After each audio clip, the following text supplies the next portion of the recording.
जैसे नया बच्चा पैदा होता है,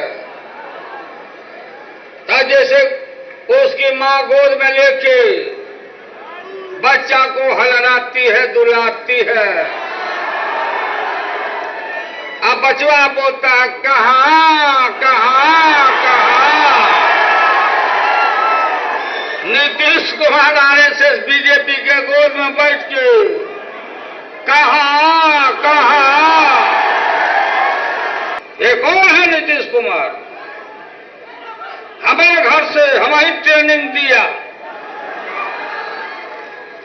जब हम बोलते हैं कहा लाठी से मारा लोगों को, मास्टर को, पहले बोला डिग्री लाओ डिग्री लाओ डिग्री लाओ, मास्टर बन जाओ।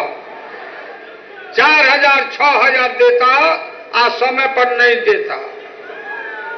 समान वेतन, समान सुविधा, आखिर हमारे गरीब के बच्चे पढ़ेंगे कहां बताओ? नीतीश बोलता फेंक दो फेंक दो। चुनाव में घिघिया रहे थे कि बदलिए मत, हमको बीचे में मत बदलिए, एक मौका दे दीजिए। बिहार की जनता ने इनके बेईमानी शैतानी में आके ये बैठ गया हो। क्या हालत है बिहार का? अत्याचार, अनाचार, व्यभिचार, सामूहिक बलात्कार।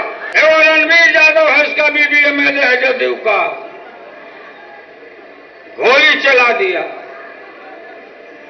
मुख्यमंत्री बोलता रणवीर नहीं होते तो हम नहीं बचते, चूड़ी पहनकर सूतो, सिंदूर लगा लो। पुलिस है, शासन है, लूज पुन शासन नहीं चलता। शासन चलता है तो रोब से चलता है।